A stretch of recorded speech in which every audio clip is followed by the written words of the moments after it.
Affairs Forum of WZTV Fox 17. And now your host, Dr. James Haney. Thank you and welcome to the show this morning. The topic this morning is stopping the violence. And we're fortunate to have with us two persons to talk about the efforts to stop violence and the nature of violence. Dr. May Alice Ridley, and Dr. Ridley is with the Tennessee State Department. And of course with Dr. Ridley is Mr. Sidney Wingfield. And Mr. Wingfield is with the juvenile court system.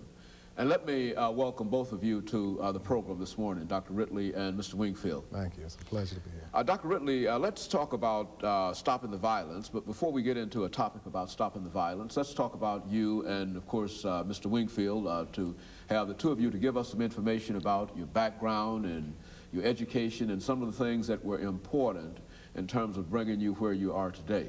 Okay. I'm a native Nashvilleian. I'm a mother of two children, early widowed. I have two grandchildren.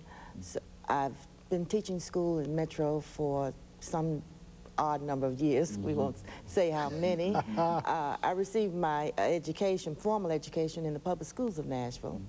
And my college degree in Bachelor's of Science, History, the major at Tennessee State University, minor in education.